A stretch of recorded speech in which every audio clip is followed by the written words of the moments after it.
Irmãos, é um grande privilégio para nós podermos, nesta manhã, nos encontrar para adorar a Deus. E eu quero convidá-lo a abrir a sua Bíblia no texto de 2ª Epístola aos Tessalonicenses. Nós faremos a leitura do capítulo 1, versículos de 1 a 12. O texto diz assim: Paulo, Silvano e Timóteo, à igreja dos Tessalonicenses, em Deus, nosso Pai, e no Senhor Jesus Cristo. Graça e paz a vós outros, da parte de Deus Pai e do Senhor Jesus Cristo. Irmãos, cumpre-nos dar sempre graças a Deus no tocante a vós outros, como é justo, pois a vossa fé cresce sobremaneira, e o vosso mútuo amor de uns para com os outros vai aumentando, a tal ponto que nós mesmos nos gloriamos de vós nas igrejas de Deus, à vista da vossa constância e fé em todas as vossas perseguições e nas tribulações que suportais, sinal evidente do reto juízo de Deus, para que sejais considerados dignos do reino de Deus, pelo qual, com efeito, estáis sofrendo. Se de fato é justo para com Deus que Ele dê a paga tribulação aos que vos atribulam. E a vós outros que sois atribulados, alívio juntamente conosco, quando do céu se manifestar o Senhor Jesus com os anjos do seu poder, em chama de fogo, tomando vingança contra os que não conhecem a Deus e contra os que não obedecem ao Evangelho de nosso Senhor Jesus. Estes sofrerão penalidade de eterna destruição, banidos da face do Senhor e da glória do seu poder, quando vier para ser glorificado nos seus santos e ser admirado em todos os que creram naquele dia, porquanto foi crido entre vós o nosso testemunho.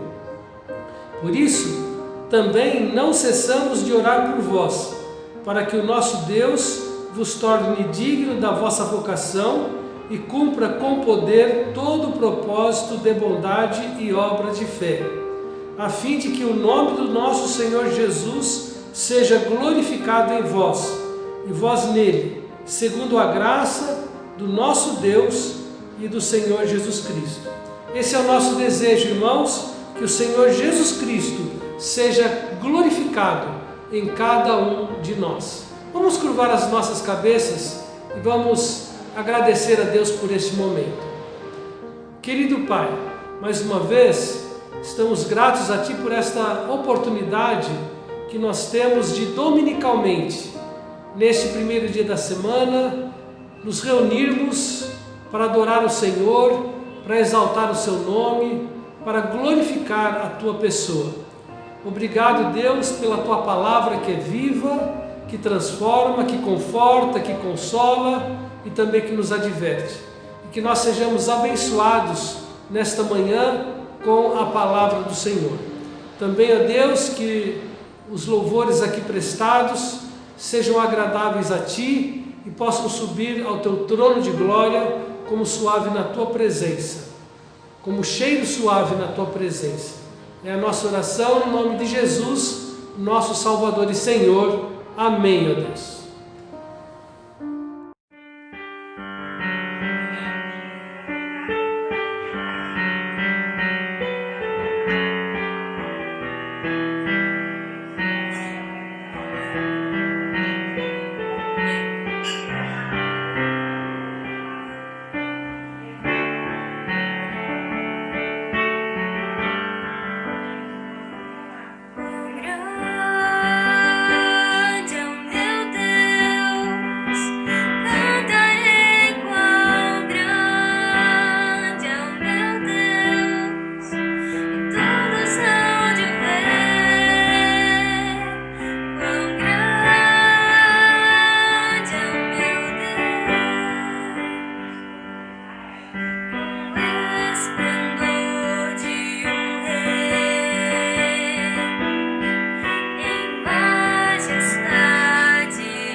Faz a terra se alegrar.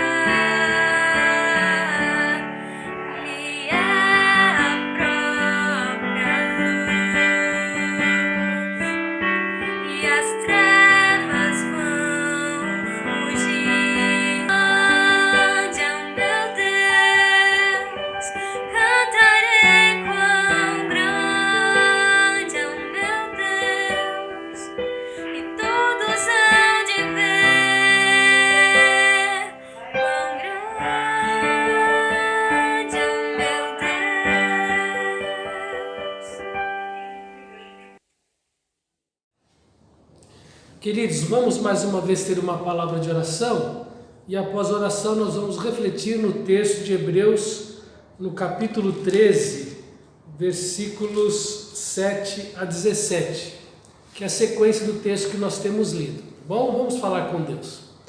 Querido Pai, estamos estudando o livro de Hebreus e nós temos sido muito enriquecidos com os ensinos que temos aprendido nesta carta, Senhor. E nós pedimos mais uma vez que o Senhor nos ajude a entender a Tua vontade, Pai. Ajude-nos, ó Deus, a termos discernimento daquilo que o Senhor quer para a nossa vida, como igreja, como família, Senhor Deus, que somos. É a nossa oração, no nome do nosso Senhor e Salvador Jesus Cristo. Amém. Então vamos proceder à leitura do texto de Hebreus capítulo 13, versículo 7.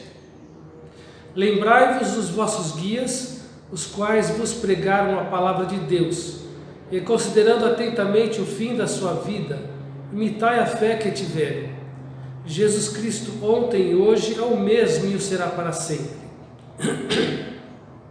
Não vos deixeis envolver por doutrinas vagas, estranhas, porquanto o que vale é estar o coração confirmado com graça e não com alimentos, pois nunca tiveram proveito os que com isto se preocuparam.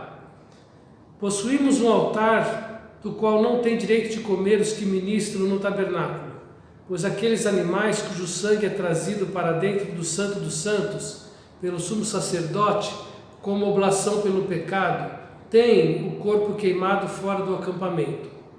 Por isso foi que também Jesus, para santificar o povo, pelo seu próprio sangue, sofreu fora da porta. Saiamos, pois, a ele fora do arraial, levando o seu vitupério. Na verdade, não temos aqui cidade permanente, mas buscamos a que há de vir. Por meio de Jesus, pois, ofereçamos a Deus sempre sacrifício de louvor, que é o fruto de lábios que confessam o seu nome. Não negligencieis igualmente a prática do bem e a mútua cooperação, pois com tais sacrifícios Deus se compraz. Obedecei os vossos guias, e sede submissos para com eles, pois velam por vossa alma, como quem deve prestar contas, para que façam isso com alegria e não gemendo, porque isto não aproveita a vós outros. Então estamos chegando próximo do fim das nossas mensagens, baseadas no texto de Hebreus. E aqui desse texto do capítulo 13, nós mencionamos sobre a igreja como um corpo, como uma família, que tem deveres sociais para serem compreendidos e praticados. E agora nos versículos 7 em diante, nós vamos observar alguns outros deveres espirituais dos membros da igreja para com o corpo de Cristo. Então, lembrando que a igreja, como um corpo, como uma família divinamente instituída, além dos deveres sociais, também deve considerar os deveres espirituais. E aqui nós catalogamos 3 deveres espirituais que devem ser compreendidos e devem ser praticados pelos membros da igreja, para que seja uma família forte, saudável e produtiva no reino de Deus. Então, o primeiro dever espiritual dos membros da igreja é ter consideração genuína pelos seus pastores. A Bíblia fala que Deus instituiu 2 oficiais da igreja, pastores e diáconos. E a função do pastor é equipar os santos para o desempenho do seu ministério, conforme Efésios capítulo 4. Então a responsabilidade dos pastores, através da pregação, do ensino, é proporcionar aos membros da igreja condições espirituais, conhecimento bíblico, para que eles possam, através de várias atividades na igreja, exercerem os seus dons com eficiência e cada qual exercer o seu ministério. Portanto, os pastores devem ter consideração pelos membros da igreja. É o que está aqui no versículo 7 e no versículo 17. Lembrai-vos dos vossos guias. Neste versículo, os hebreus são exortados a tomar como exemplo os pastores originais, ou seja, os seus primeiros pastores, que pregaram para eles o Evangelho.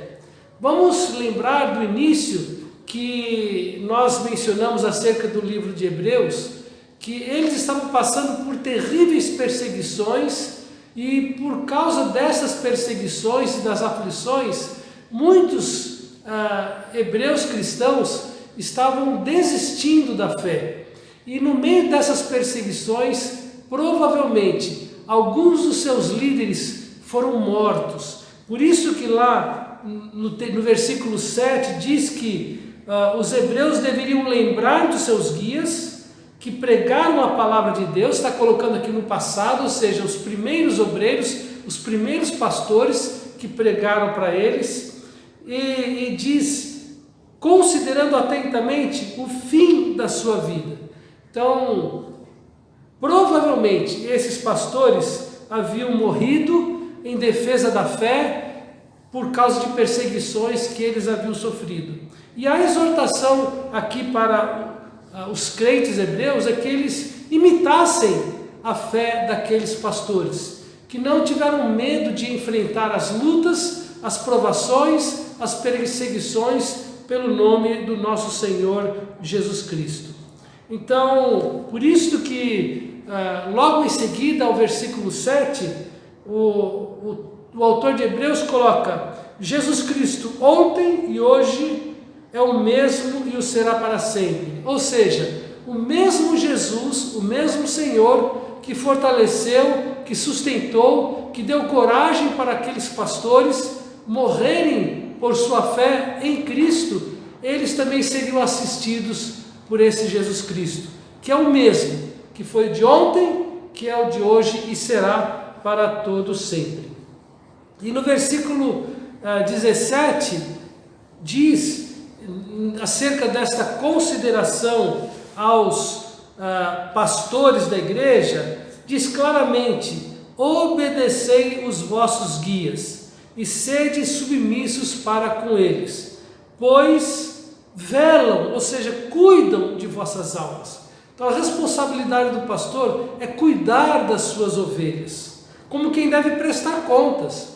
Então a responsabilidade que um pastor tem diante da igreja é muito grande, porque cada ovelha aqui que está sob seu cuidado, ele vai ter que responder diante de Deus.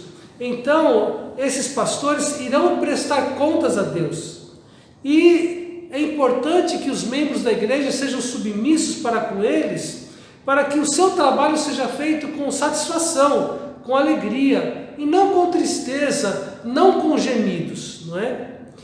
Porque isto não aproveita para as ovelhas, né? Um pastor doente, um pastor entristecido, um pastor que está passando por sofrimento e angústia por causa da insubmissão de suas ovelhas. Então a exortação é esta. E no versículo 18, o próprio autor de Hebreus coloca-se como um pastor deles. Ele diz assim: orai por nós. Então é dever da igreja, além de obedecer aos seus pastores, é levantar ao trono de glória intensas orações em favor dos seus pastores. Então o autor diz: orai por nós, pois estamos persuadidos de termos boa consciência, desejando em todas as coisas conviver dignamente. Então, irmãos, agora, quais os pastores que devem receber respeito e obediência? Aqueles que pregam a palavra, aqueles que são bíblicos, aqueles que estudam a palavra e transmitem a palavra de Deus às suas ovelhas. A autoridade do pastor não está por si mesmo ou em si mesmo. A autoridade do pastor está quando ele prega e ensina a palavra de Deus. A orientação que o apóstolo Paulo deu para Timóteo, o seu filho na fé, que se tornou um pastor, foi que ele pregasse a palavra de Deus. Eu vou ler aqui 2 Timóteo capítulo 3, no versículo 14 a 17, Paulo disse assim para Timóteo, 2 Timóteo capítulo 3, eu vou ler 14 a 17. Tu, porém, está falando para Timóteo, permanece naquilo que aprendeste e de que fostes inteirado, sabendo de quem o aprendeste, e que desde a infância sabes as sagradas letras que podem tornar-te sábio para a salvação pela fé em Cristo Jesus. Toda a Escritura é inspirada por Deus e útil para o ensino, para a repreensão, para a correção, para a educação na justiça, a fim de que o homem de Deus seja perfeito e perfeitamente habilitado para toda boa obra. E no texto do capítulo 4 de 2 Timóteo, versículos de 1 a 4, diz assim: conjuro-te perante Deus e Cristo Jesus, que há de julgar vivos e mortos, pela sua manifestação e pelo seu reino, prega a palavra, insta, quer seja oportuno, quer não, corrige, repreende, exorta com toda a longanimidade e doutrina. Então o pastor, que deve receber toda a consideração, todo o respeito, toda a obediência, é aquele pastor que expõe, que prega a palavra de Deus. E no versículo 3 ainda, o Paulo fala para Timóteo que chegaria o tempo em que não suportariam mais essa doutrina. Pelo contrário, cercar-se-ão de mestres, segundo as suas próprias cobiças, como que sentindo coceiras nos ouvidos, se recusarão a dar ouvidos à verdade, entregando-se a fábulas.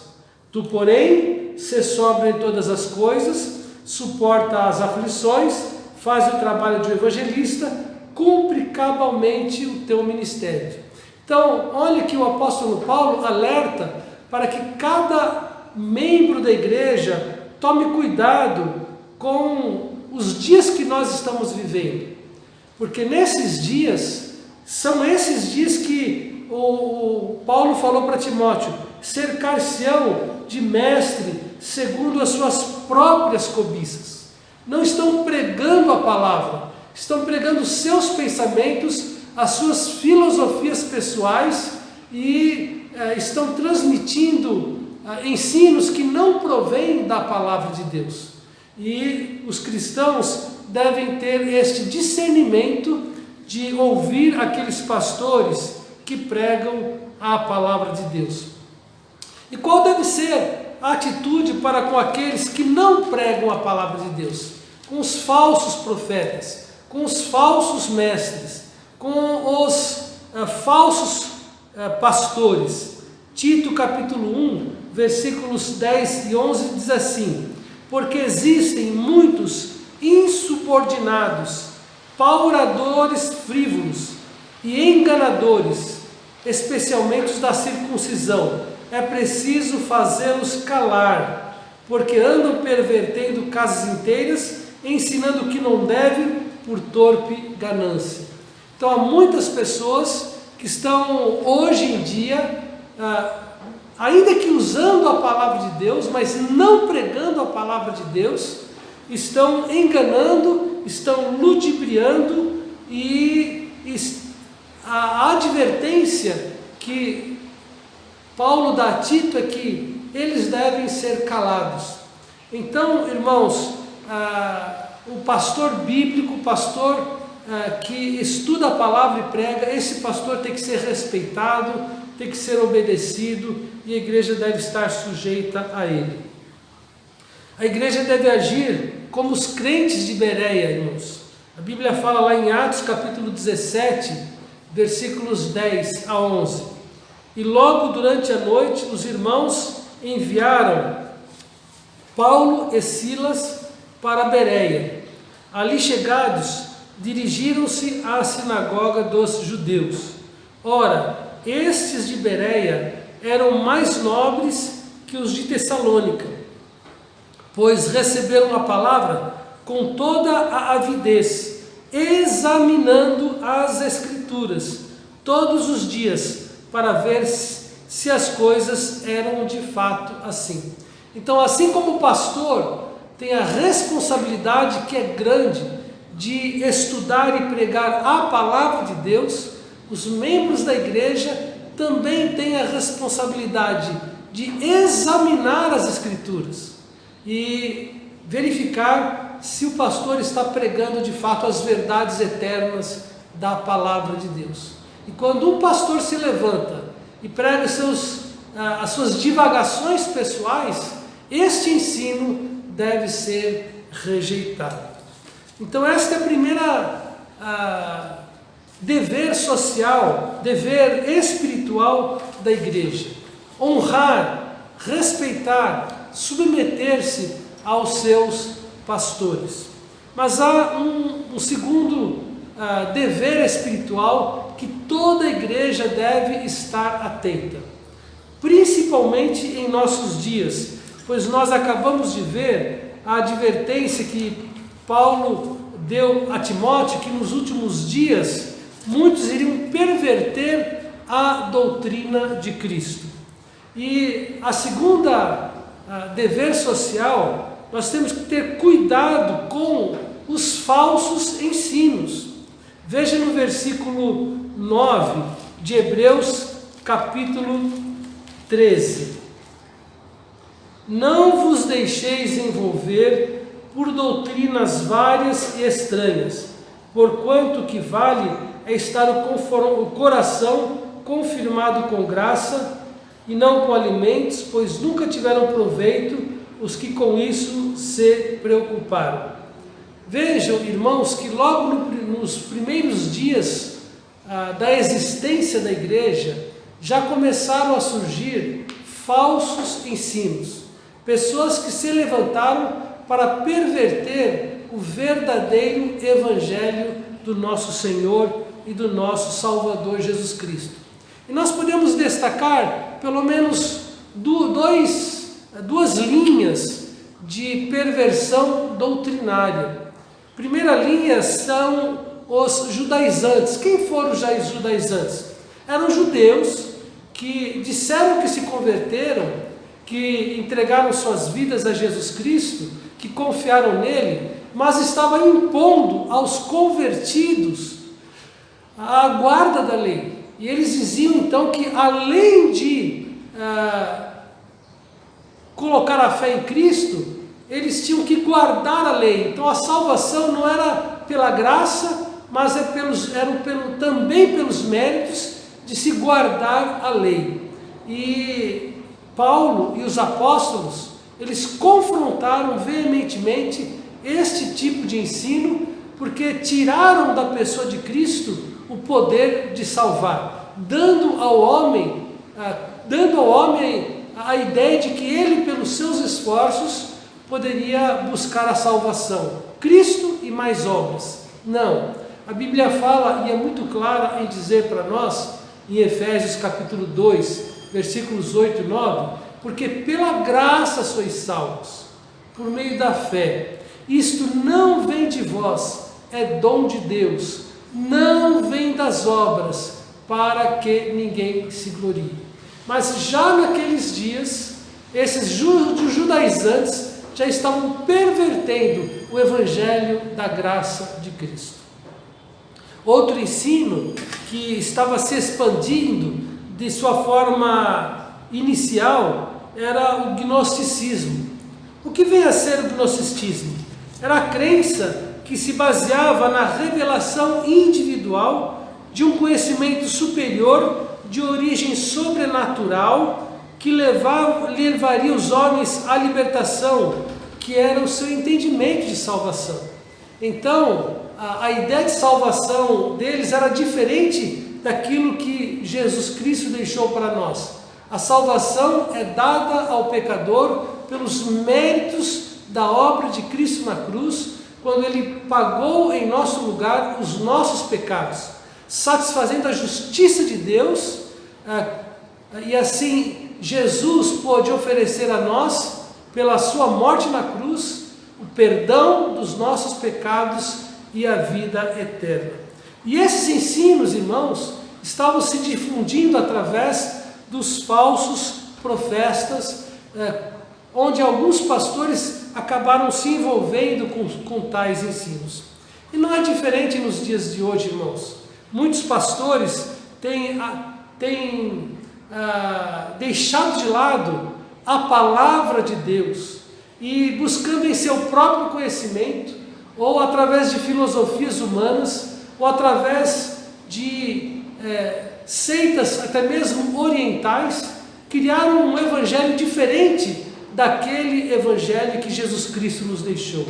E a palavra de Deus também nos traz a advertência muito séria, lá no texto de Gálatas, no capítulo 1, no versículo 8, quando os próprios Gálatas estavam também sendo vítimas desses falsos profetas, e o apóstolo Paulo fez esta advertência no capítulo 1, diz assim, o próprio apóstolo Paulo diz assim: mas ainda que nós mesmos, ou um anjo vindo do céu, vos pregue evangelho que vá além do que vos temos pregado, seja anátema. Então a palavra anátema quer dizer maldição. Então quando nós deixamos a palavra de Deus de lado e damos ouvidos a outras doutrinas, nós estamos seguindo doutrinas malditas. A palavra de Deus diz que nós não podemos ser como crianças, levados ao redor de todo vento de doutrina, pela artimanha de homens que querem nos conduzir ao erro.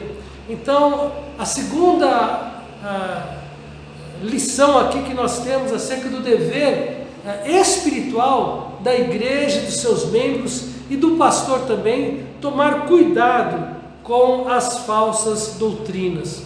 Irmãos, não faltam hoje pessoas que estão pregando em todos os lugares, pela mídia, pela televisão, pela internet, mensagens que não têm nada a ver com a palavra de Deus. Então nós temos que abrir os nossos olhos e ficar atentos e rejeitar esse ensino que não é bíblico. Pessoas que recebem revelações através de sonhos, através de visões. Nós sabemos, irmãos, que a única revelação que nós temos hoje é a palavra de Deus. Por isso que nós, como igreja, nós cremos que a Bíblia é a única regra de fé e de prática, é a única revelação de Deus para nós hoje. No passado, Deus falou-nos através de profetas, usando sonhos, visões, aparições pessoais. Depois, a palavra de Deus fala que Deus falou pelo Filho. E hoje Deus nos fala pela palavra escrita. A Bíblia Sagrada é a revelação de Deus. Cabe a nós lermos, estudarmos e aprendermos da palavra de Deus aquilo que Deus quer para a nossa vida. Portanto, tome cuidado com os falsos ensinos. Pessoas que gostam de buscar sinais e maravilhas e coisas extraordinárias que já ficaram para trás. Hoje a igreja tem que ser madura, a igreja tem que se firmar nos ensinos da palavra de Deus. E o terceiro responsabilidade espiritual que nós temos, irmãos, dever espiritual, é que nós devemos, como igreja, oferecer os verdadeiros sacrifícios agradáveis a Deus. No passado, o povo de Israel, para ser aceito por Deus, tinha que fazer sacrifícios de animais.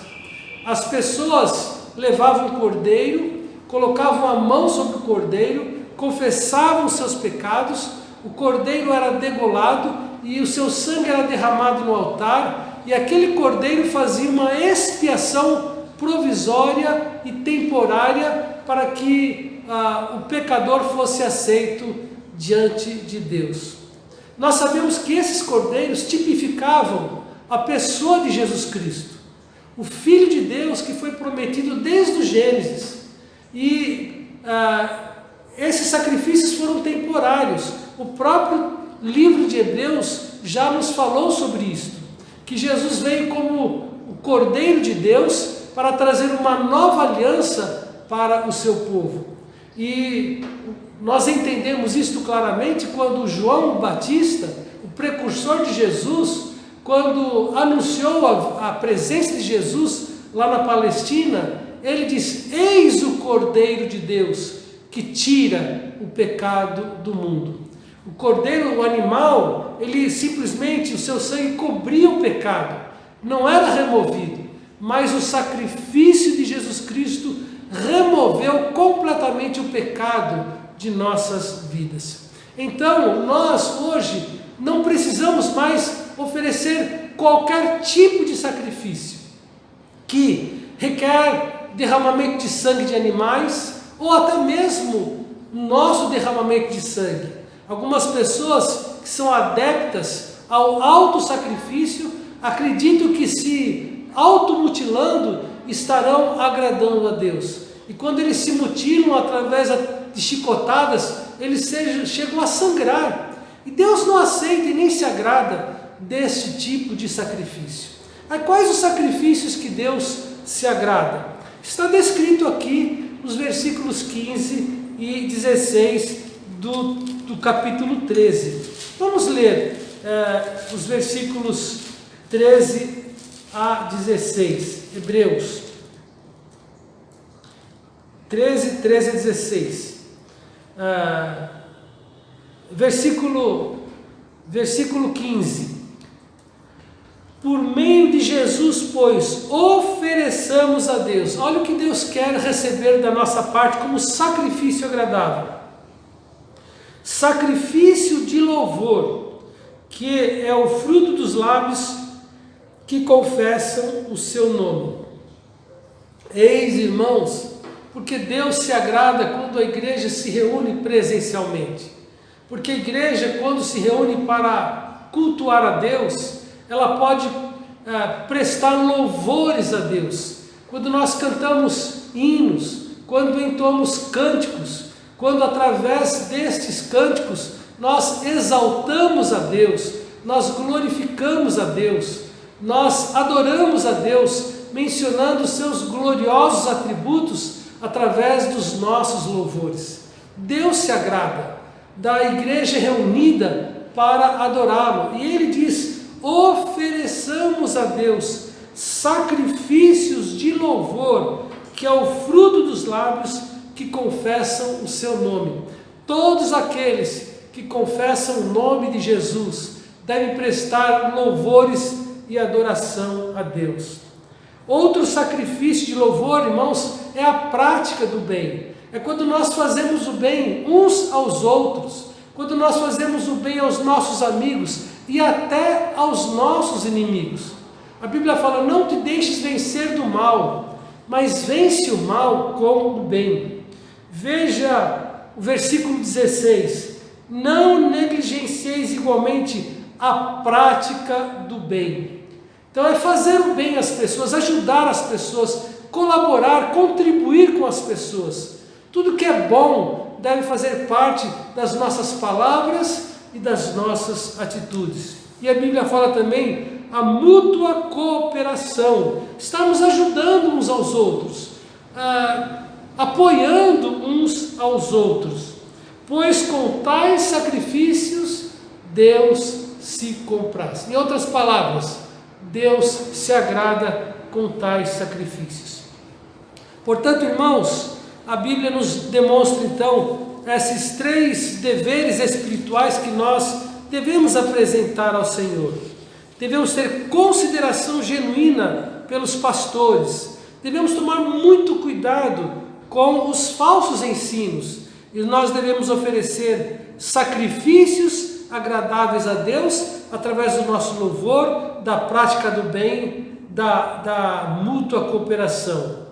E eu quero terminar lendo os finais de Hebreus 13. Rogo-vos ainda que suporteis a presente palavra de exortação. Então receba esta palavra de exortação.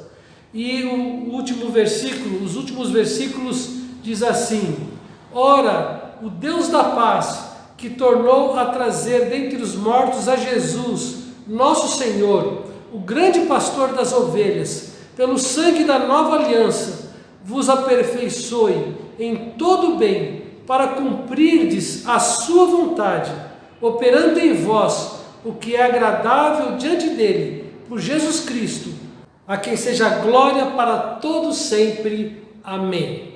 Vamos encerrar com a última palavra de oração. Mais uma vez, Pai, obrigado pelos ensinos que o Senhor tem nos dado na Tua palavra. Ajuda-nos, ó Deus, a honrarmos o Senhor pela obediência dos Teus ensinos. Em nome de Jesus. Amém.